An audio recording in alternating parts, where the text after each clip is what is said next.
नमस्कार, future express में आप सभी का स्वागत है। मैं हूं सुमित और करीब 19,461-462 के जोन्स में अभी निफ्टी कामकाज करते हुए दिखाई पड़ेगा। ऑल टाइम हाईस पर मार्केट सो फार ट्रेड कर रहा है और आज का जो हाई है 473 का और 463 के आसपास इंडिसेस कामकाज कर रहा है। तो बढ़िया तेजी के साथ इंडिसेस ट्रेड करते हुए और नए रिकॉर्ड स्तरों पर मार्केट आज फिर से पहुंचा। सेंसेक्स लेकर आई है क्योंकि निफ्टी बैंक का सपोर्ट थोड़ा बहुत और सेंसेक्स में मतलब मोर लेस जो हैवी वेट्स हैं वो आज पार्टिसिपेट कर रहे हैं। तो सेंसेक्स भी करीब 1/4% ऊपर 214-15 अंकों की बढ़त यहाँ पर। निफ्टी बैंक 1/4% की बढ़त यहाँ, 45,294 का स्तर इधर भी। और मिड कैप इंडेक्स सो फार डे हाई के आसपास 3/4% की बढ़त यहाँ और स्मॉल कैप इंडेक्स भी करीब 0.5% की बढ़त के साथ कामकाज करता हुआ दिखाई पड़ रहा है। मेजर कंट्रीब्यूशन में आज आपको दिखाई पड़ेंगे हैवी वेट्स जो कि पूरी तरह पार्टिसिपेट कर रहे हैं। इस पे L&T ऐसे नाम है, रिलायंस ऐसे नाम है जो कि आज कंट्रीब्यूशन के तौर पर प्रोमिनेंटली कामकाज करते हुए दिखाई पड़ रहे हैं। कल के ब्रेक के बाद रिलायंस वापस 30 अंकों का कंट्रीब्यूशन दे रहा है। HDFC बैंक थोड़ी देर पहले जो लाल निशान में या नेगेटिवली कंट्रीब्यूट कर रहा था वो पॉजिटिव कंट्रीब्यूशन दे रहा है ICICI बैंक के साथ के HDFC और ICICI दोनों बैंक्स। और लार्सन एंड टूब्रो करीब 7 अंकों का कंट्रीब्यूशन यहाँ पर भी है। ITC कल नए रिकॉर्ड्स बनाए और आज 7 अंकों का नेगेटिव कंट्रीब्यूशन। तेजी में जो एडवांस डिक्लाइन है वो थोड़ी पहले करीब 1900 प्लस था, अभी भी लेकिन 1900 के आसपास है और 950 शेयर ऐसे जो कि गिरावट के साथ कामकाज कर रहे हैं। आज हम बातचीत करेंगे प्रशांत जी से। प्रशांत सावंत हमारे साथ मौजूद है जिनसे हम चर्चा करेंगे मार्केट्स को लेकर। और क्योंकि वीकली एक्सपायरी का दिन है तो प्रशांत जी से ये भी पूछेंगे कि वो हीरो जीरो ट्रेड लेकर आए हैं कि नहीं, लंबे समय के बाद आज वो हीरो जीरो ट्रेड देते हैं कि नहीं, उनसे हम बातचीत करेंगे उसके ऊपर भी। लेकिन प्रशांत जी से बातचीत करने से पहले 19,450, 19,500 ये दो कॉल्स यहाँ पर मेजर कॉल राइटर्स एक्टिव है। इनफैक्ट 19,600 पे भी कॉल राइटिंग है। 19,500 के ऊपर फ्यूचर्स ऑलरेडी पहुंच चुके हैं तो 19,500, 19,600 पे कॉल राइटर्स, 19,450, 400 के जोन से पुट राइटिंग। और पुट राइटर्स जो है वो थोड़ा एग्रेसिवली अपनी जो राइटिंग है वो 19,400, 450 के जोन्स में करते हुए दिखाई पड़ रहे हैं। इसके अलावा आप निफ्टी बैंक लेकर आइए, वहां पर किस तरह की सिचुएशंस देखने को मिलेगी। निफ्टी बैंक के केस में भी 45,300 के जोन्स में भी कामकाज हो रहा है। 45,300, 45,400, 45,500 इन जोन्स पे कॉल राइटर्स हैं, लेकिन नीचे 45,300 पे बेस, 45,200 पे बढ़िया बेस यहाँ परफॉर्म होता हुआ दिखाई पड़ रहा है। हीट मैप की सिचुएशन बुलिश साइड पे इंडिकेट करेगी क्योंकि बाजार में ब्रॉडर मार्केट तेजी में है। तो 52 शेयर लॉन्ग्स में करीब 65 शेयरों में शॉर्ट कवरिंग, 24 शॉर्ट हैं और 46 शेयरों के अंदर अनवाइंडिंग होते हुए दिखाई पड़ रही है। और जो फ्रेश लॉन्ग्स के ऊपर नजर डाली जाए तो लॉरस लैब, ये शॉर्ट कवरिंग है लॉरस लैब में। फ्रेश लॉन्ग बन रहा है HPCL में और अरविंदो फार्मा में। OMCs में IOC और गोदरेज प्रॉपर्टी, वो जो अपडेट आ रहे हैं Q1 के, उसके बाद पूरे रियल एस्टेट स्पेस में बज आ रहा है। लॉरस लैब जहां पे शॉर्ट कवरिंग है, BPCL में शॉर्ट कवरिंग है, डॉक्टर लाल पैथ लैब में शॉर्ट कवरिंग है, साथ ही साथ फेडरल बैंक और अपोलो टायर्स दोनों में भी शॉर्ट कवरिंग दिखाई पड़ रही है। इसके अलावा आप अगर कुछ और जहां पर अनवाइंडिंग है या फिर नए शॉर्ट्स बनते हुए दिखाई पड़ रहे हैं उस पर नजर डालेंगे तो मेजर अनवाइंडिंग आपको दिखाई पड़ेगी गोदरेज कंज्यूमर्स में। मैरिको में नंबर्स के बाद अपने हाईज पर था, वहां पर Q1 के अपडेट आए हैं। RBL बैंक, एस्टर और IDFC यहाँ पर अनवाइंडिंग है। चोलामंडलम इन्वेस्ट में नए शॉर्ट्स बिल्डअप हो रहे हैं। आइशर मोटर्स लगातार प्रेशर में 10% के आसपास 3 दिन में वाइप आउट हो चुका है। और साथ ही साथ India bulls housing finance, Aditya Birla capital और बिरला सॉफ्ट, कुछ ऐसे नाम जहां पर नए शॉर्ट्स बिल्डअप हो रहे हैं। इस सेटअप के बीच में हम बातचीत करते हैं प्रशांत जी से। प्रशांत जी नमस्कार, स्वागत है कार्यक्रम में। पहले तो मार्केट्स को लेकर आपका व्यू, क्योंकि आपसे 2 हफ्ते बाद बात हो रही है। पिछले हफ्ते एक्सपायरी थी, वेडनेसडे को, तो आपसे बातचीत हो नहीं पाई। तो 2 हफ्ते में कैसे सेटअप आप बदलते हुए देख रहे हो मार्केट्स का, क्या सिचुएशन है अभी? जी सुमित जी, गुड आफ्टरनून और सभी दर्शकों को नमस्कार। तो एक चीज जो बहुत क्लियर कट नजर आ रही है वो ये है कि हम प्रीवियस डे लो के करीब तो जाने की बात दूर है, हम प्रीवियस डे क्लोज के भी नजदीक, जहां तक निफ्टी की बात है। हार्डली कल थोड़ी सी स्लगिशनेस नजर आई थी, बट ओवरऑल अगर आप स्ट्रक्चर को देखें, हर छोटी डिप भी बाय हो रही है। इसका मतलब मार्केट का अंडरटोन काफी बुलिश है, एक्सट्रीमली बुलिश है। ओवरबॉट नहीं कहूंगा, बुलिश है। बट उसी के सामने मुझे लग रहा है कि अब मैं थोड़े मतलब 1-2 दिनों में एक अच्छी डिप एक्सपेक्ट कर रहा हूँ, जहां से एक फ्रेश लेवल ऑफ बाइंग आ सके।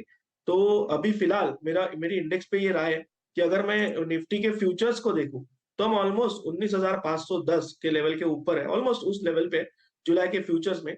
यहाँ मेरे हिसाब से जो शॉर्ट टर्म सपोर्ट होना चाहिए वो होगा 19,440, 19,440। और पोजिशनल लेवल जो है वो यहाँ से थोड़ा दूर यानी 19,300 पे होगा, 19,300। और मुझे लग रहा है कि यहाँ पे मोमेंटम तब आएगा जब हम फ्यूचर्स में अगर आज के दोपहर में 19,550 जस्ट 40 पॉइंट ऊपर अगर क्रॉस कर जाए तो शायद एक पैनिक शॉर्ट कवरिंग आए और दोपहर में ही हमें शायद निफ्टी में और मोमेंटम दिख जाए। तो 19,550 इस फ्यूचर्स के लेवल पे ध्यान रखिए। अगर दोपहर में ये क्रॉस हो, तो मुझे लग रहा है यहाँ पे एक अच्छी अपॉर्चुनिटी बन सकती है। बट अगर इसके सामने मैं बैंक निफ्टी को देखता हूँ, तो मुझे एक क्लियर कट यहाँ पे बाय ट्रेड नज़र आ रही है। यहाँ पर आप 45,000 के नीचे स्टॉप लॉस फ्यूचर्स में रख के, जो अभी हम 45,350-60 के ज़ोन में, आप होल्ड कर सकते हो। मेरे लिए मुझे लग रहा है कि ये 46,000 तक कंफर्टेबली जा सकता है। बट पोजिशनल अगर मैं बात करूँ जुलाई-अगस्त के महीने में, ऐसा नहीं कि इसी स्विंग में, बट ये ट्रेंड जो बनी हुई है, ये कम से कम मुझे लग रहा है 47,500 तक फ्यूचर्स में बहुत कंफर्टेबली जा सकती है। उसके पहले मैं कोई बड़ा रिवर्सल एक्सपेक्ट नहीं कर रहा हूँ। जो भी डिप आए, वो मोस्टली बाय हो जाएगी और पोजिशनली हम ऑलमोस्ट 47,000 के लेवल तक बैंक निफ्टी में जा सकते तो 46,000 के जोन्स भी निफ्टी में खुल सकते हैं, लेकिन वहां पर आउटराइटली बाय साइड पर आप जाएंगे। तो प्रशांत जी, जो सिचुएशन सेटअप बन रहा है, हीरो जीरो देने की उम्मीद दिख रही है कि आपको इस सिचुएशन में? जी बिल्कुल सुमित जी, एक्चुअली मैंने सबसे पहले जो हीरो ज़ीरो थोड़ा सुबह फाइंड आउट किया था, वो था 45,400 का कॉल। उस समय वो 55 के ज़ोन में चल रहा था। मेरा टारगेट ऑलमोस्ट 95 था, बट वो 90 जाके आया, तो मैंने ट्रेड थोड़ी चेंज की है। और जो 45,500 बैंक निफ्टी की कॉल है, अभी अगर हम देखें तो वो करीबन 40-42 के ज़ोन में चल रही है। इसको आप 66 क्रॉस होने दो, कंडीशनल बाय करेंगे। सो 42 चल रही है, 66 के ऊपर बाय करेंगे। एक मॉनेटरी स्टॉप लॉस रखेंगे 15 का, तो हमारी रिस्क होगी 50 पॉइंट की। टारगेट 1 हम रखेंगे 115 115 का, और टारगेट 2 हम रखेंगे करीबन 140 140 का। तो 45,500 की कॉल, ये हीरो जीरो, पहली चीज तो हीरो जीरो उनके लिए है जिनकी रिस्क एपेटाइट ज्यादा है, जो रिस्क लेने के लिए सक्षम है। तो 45,500 की कॉल में आप खरीदारी करेंगे, अभी नहीं। 43 रुपए के जोन्स में ये कामकाज कर रही है, इस पर आप नजर रखिए। 66 के जोन्स पार होने के बाद आप इसमें लॉन्ग जाएंगे। 66 के जोन्स पार होने के बाद आपका स्टॉप लॉस रहेगा 15 का करीब 15, क्योंकि ये हीरो जीरो है तो यहाँ पे वाइप आउट होने की कैपेसिटी ज्यादा होती है। और 66 के जोन पार होने के बाद आपके लक्ष्य होंगे 115 और फिर 135। तो अभी नहीं, 66 के बाद खरीदारी करेंगे। 115 135 का टारगेट और 15 का स्टॉप लॉस यहां पर मेंटेन करेंगे। प्रशांत जी, अब क्योंकि अंतराल के बाद आ रहे हैं, तो आपके 2-3 फेवरेट स्टॉक्स पे भी हम बातचीत करेंगे, लेकिन अभी के जो स्टॉक्स हैं, कौन से आपने चुने हैं लॉन्ग साइड पे, शॉर्ट साइड पे? जी सुमित जी, तीनों ही लॉन्ग साइड ट्रेड्स होंगे। और यहाँ पे अगर मैं फर्स्ट चीज देखूं, तो एक सेक्टर जहाँ पे बारिश में हमेशा एक नेगेटिव व्यू बनाया जाता है, वो है सीमेंट सेक्टर। बट अगर आप साल साल दर साल देखें, तो एक अगेंस्ट मूव आती है, बिल्कुल एक कॉमन परसेप्शन के अगेंस्ट। तो यहाँ पे अंबुजा सीमेंट मुझे एक ट्रेंड चैनल में चलते हुए दिख रहा है, और इस चैनल के लो को वो बार बार टेस्ट कर रहा है, बट वहां ब्रेक नहीं हो रहा है। तो मैं हमेशा कहता हूँ कि बाइंग के लिए दो चीजें होती है, एक है तो रिस्क कम हो, या एक ब्रेकआउट हो। तो यहाँ पे रिस्क कम है, मैं अंबुजा सीमेंट को खरीदना चाहूंगा। और यहाँ पे जो मेरा टारगेट होगा वो 450 होगा। जो मेरा स्टॉप लॉस है वो 424 424 स्पॉट में क्लोजिंग बेसिस का होगा। नेक्स्ट पिक मेरा इंडियन होटल्स होगा। बहुत अच्छी डिप आई है 400 के लेवल को छूने के बाद। तो यहाँ पे मैं स्टॉप लॉस रखूंगा 370 के नीचे, 368 368 मेरा स्टॉप लॉस होगा स्पॉट में। जो टारगेट में देख रहा हूँ वो 405 405। और नेक्स्ट मेरा एक ब्रेकआउट पिक होगा, वो होगा डीएलएफ। यहाँ पे मैं 500 के नीचे यानी 498 पे स्टॉप लॉस रखूंगा 498। जो टारगेट में देख रहा हूँ वो 535 535 तक का दिख रहा हूँ। तो अंबुजा सीमेंट, इंडियन होटल्स और डीएलएफ, ये तीन मेरे पिक्स होंगे। इंडियन होटल्स 405 रुपए के टारगेट्स के लिए 368 का एक स्टॉप लॉस। डीएलएफ 535 के टारगेट्स के लिए आप लॉन्ग साइड पे जाएंगे। वैसे भी आज रियल स्टेट अपने नए हाइस पर कामकाज कर रहा है, तो उसको आप इन कैश भी कर सकते हैं जो मोमेंटम आया। तो डीएलएफ में आप लॉन्ग जाएंगे, करीब 498 का एक स्टॉप लॉस मेंटेन करेंगे। और तीसरा नाम है अंबुजा सीमेंट का, जहां पर भी आप लॉन्ग जा सकते हैं। 424 का स्टॉप लॉस लेके 450 का एक टारगेट देखेंगे। तो प्रशांत जी, आपके दो चहेते शेयरों में, एक जुबिलेंट फूड 505 रुपए के आसपास ये वापस पहुंचने की कोशिश कर रहा है, एक दूसरा यूनाइटेड स्पिरिट्स 940 के आसपास ही पहुंच गया है, नए ब्रेकआउट्स की तैयारी हो रही है। कैसे देखें इन दोनों को? जी सुमित जी, सबसे पहले मैंने जब आज काफी वक्त बाद देखा कि आप शो को होस्ट कर रहे हैं, तो मैं जुबिलेंट फूड्स पे सवाल एक्सपेक्ट कर रहा था। तो मैंने वो चार्ट ऑलमोस्ट ओपन ही रखी हुई है। यहाँ पे अगर हम देखें तो 20 दिनों के एवरेज के नीचे कल ट्रेड हुआ। तो टिपिकली ये होता है कि जो वीकर हैंड्स होते हैं, यहाँ स्टॉप लॉसेस ट्रिगर हो जाते हैं, और इसके ऊपर एक स्ट्रॉन्ग मूव आती है। अगर हम स्पॉट देखें तो ऑलमोस्ट 495 के जोन में है। इसको अभी 500 क्रॉस करने दीजिए। जब 500 क्रॉस कर जाएगा, आप स्टॉप लॉस 488 490 के जस्ट नीचे 12 पॉइंट आपकी रिस्क होगी। और वहां से आप टारगेट देख सकते हो करीबन 520 से लेके 525 तक। तो कंडीशनली 500 के ऊपर बाय कीजिए और उसके ऊपर मुझे लग रहा है कि एक अच्छी मूव मिल सकती है। जहां तक यूनाइटेड स्पिरिट्स की बात है, ये क्लियर, जैसे आपने वर्ड यूज किया, क्लियर कट फ्रेश ब्रेकआउट लग रहा है 940 पे। आपका स्टॉप लॉस होना चाहिए 920-25 के जोन में, 22-23 पे रख सकते हो। और यहाँ से मुझे लग रहा है ये मूव सस्टेन करके आपको 965-70 के जोन तक बहुत कंफर्टेबली लेके जा सकते। 970 965 ये टारगेट्स आ सकते हैं। 940 का भी मौजूदा सर है। 920 का स्टॉप लॉस मेंटेन करें और जुबिलेंट फूड में 500 रुपए के ऊपर सस्टेन करता है तो अप मूव और बढ़ सकता है।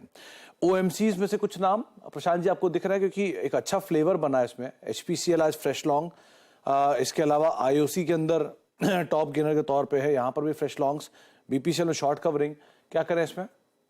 सुमित जी, 2023 की शुरुआत से जब भी हमने ओएमसीज की बात इस शो पे की है, तो मैंने बार बार पोजिशनली आईओसी को रेकमेंड किया हुआ है, करीबन 70 के रेंज से लेके अभी तक। आज भी मैं कहूंगा, मुझे लग रहा है इस स्टॉक में एक बहुत अलग लेवल का पोटेंशियल है और ये अभी ऑलमोस्ट 100 के दरमियान 98 के आसपास ट्रेड कर रहा है।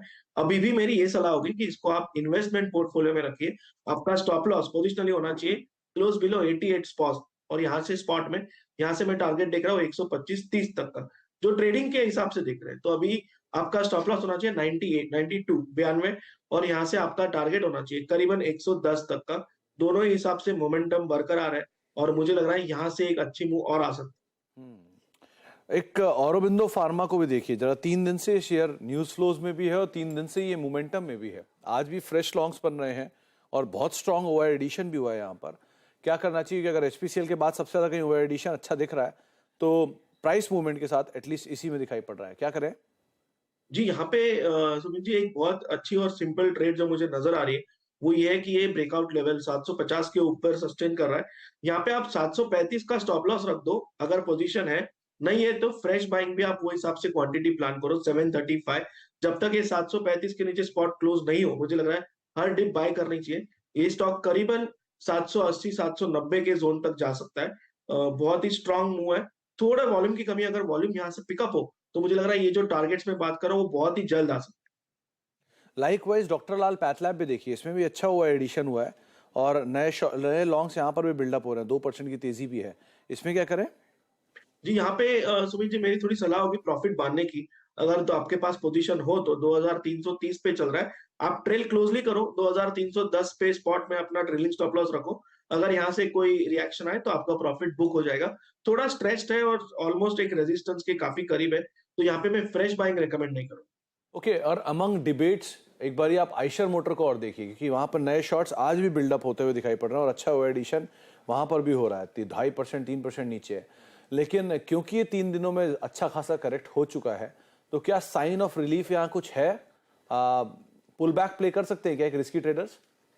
सुमित जी, इस स्टॉक में मैं क्विक टेक्निकल आउटलुक दूंगा कि अगर हम इस स्टॉक के डेली चार्ट को देखते हैं तो आपको हर जगह वीकनेस नजर आएगी, और आपको जो न्यूज भी चल रही है हार्ली डेविडसन के बारे में, तो आपको क्लियर कट आपके माइंड में वो प्ले हो रही होगी, बट वो मूव हो चुकी है, ऐसा मेरा नजरिया है। इसकी वजह क्या है? तो अगर हम क्विकली एक टाइम फ्रेम ऊपर जाए वीकली पे, तो मुझे नजर आता है कि हम एक सपोर्ट पे आ रहे हैं। और इस स्विंग को अगर मैं विजुअली देखूं तो जिसे हम फिबोनाची गोल्डन रेशियो कहते हैं, उसके नजदीक आ रहा है। वीकली टाइम फ्रेम पे जब एक फिबोनाची गोल्डन रेशियो के नजदीक स्टॉक आता है तो नॉर्मली वहां पे सपोर्ट लेता है।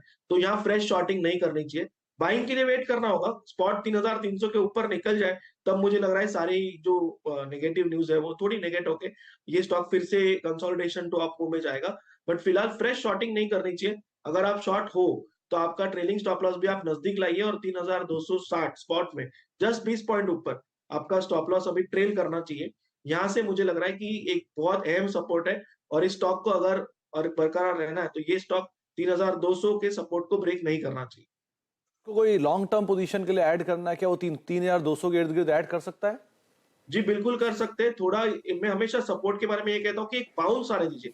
तो 3200 से जाने के बाद अगर 3230-40 दिख जाए, जस्ट 1% बाउंस भी काफी है दिखने के लिए कि सपोर्ट एटलीस्ट काम कर रहा है। वहां पे आप ऐड कर सकते हो और आपका स्टॉप लॉस पोर्टफोलियो वाइज होगा 3150, जस्ट एक 1.5% की रिस्क होगी, और आप इस स्टॉक को पोर्टफोलियो में ऐड कर सकते हैं। 1200 के इर्द गिर्द ऐड करिए। और ऑलरेडी ये बात सच भी है कि 10-12% टूट चुका है कोई स्टॉक एक न्यूज़ फ्लो के दम पर, और वो न्यूज़ फ्लो का इम्पैक्ट हम ऑलरेडी देख भी रहे हैं। जीएम ब्रिवरीज के नंबर आ गए, नंबर्स पढ़ते हैं फिर ब्रेक पे जाते हैं। 16 करोड़ से मुनाफा बढ़कर 20 करोड़ रुपया, ये पहला नंबर है इस तिमाही का, Q1 का।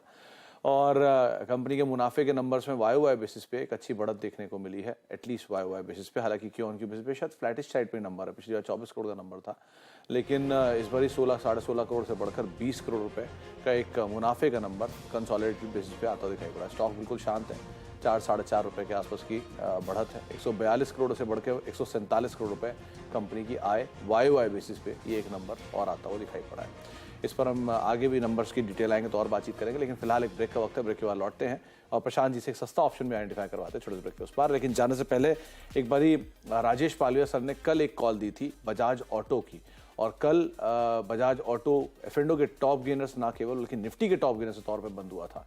4860 4880 के टारगेट थे और आपके सामने अभी भी भाव 4900 के ऊपर बना हुआ, डिस्पाइट बजाज ऑटो आज लाल निशान में .5% नीचे कामकाज कर रहा है। तो 4740 के स्टॉप लॉस साथ लॉन्ग साइड पोजीशन थी बजाज ऑटो में, जहां पे लक्ष्य अचीव हुए। एक सस्ता ऑप्शन आइडेंटिफाई कराते हैं कुछ ही देर में प्रशांत सर से छोटे से ब्रेक के उस पार।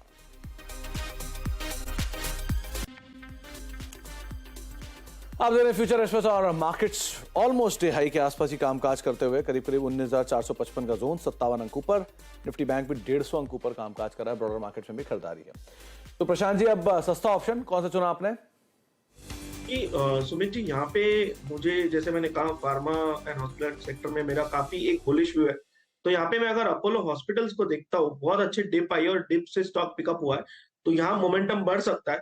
यहाँ पे जो 5200 स्ट्राइक प्राइस की जो कॉल ऑप्शन है, जो ऑलमोस्ट अभी 170 है, इसको आप खरीद सकते हो। स्टॉप लॉस आप रखिए 110 पे 110, टारगेट आप रख सकते हो 230 230 एंड टारगेट 2 आप रख सकते हो 250 का। मुझे लग रहा है इस स्टॉक में काफी अच्छी मोमेंटम आके ये टारगेट्स आ सकते हैं और ये स्टॉक कंफर्टेबली, अगर हम स्पॉट को देखें, करीबन 5400 तक भी जा सकता है। इनफैक्ट स्टॉक ने 4300 से 4800 के बीच में एक बड़ी रेंज बड़े लंबे समय तक बिताई है। उस रेंज का ब्रेकआउट हुआ 5000 के ऊपर, और अब दूसरी रेंज के अंदर, दूसरी ऑर्बिट में रादर आ चुका है। तो आप 5100-5200 के जोन्स में है, तो 5200 की कॉल 177-78 के जोन्स में, 230 के टारगेट के लिए पहला, 250 के दूसरे टारगेट्स के लिए आप लॉन्ग जाएंगे, और अभी भी 110 का एक स्टॉप लॉस यहाँ पर आप मेंटेन कर सकते हैं। तो ये आपको राय दी गई है। एक भाई प्रशांत जी का हीरो जीरो ट्रेड और दिखा दीजिए। 45,500 की जो कॉल थी, जो 66 रुपए के आसपास हमें खरीदारी करनी थी, 43 रुपए 44 रुपए के जोन्स में कामकाज कर रही है अभी भी। इसे आप 66 रुपए के ऊपर खरीदारी करेंगे, 15 का स्टॉप लॉस, 115 135 के टारगेट्स के लिए आप इसे लॉन्ग जा सकते हैं। ये हीरो जीरो ट्रेड है रिस्की ट्रेडर्स के लिए। बहुत बहुत शुक्रिया प्रशांत जी हमारे साथ मौजूद रहने के लिए, बाजार पर अपनी राय रणनीति रखने के लिए और सभी शेयरों पर हमसे बातचीत करने के लिए। तो मार्केट्स में खरीदारी है। एक ब्रेक का वक्त है, ब्रेक के उस पार आशीष वर्मा आपके साथ मौजूद रहेंगे।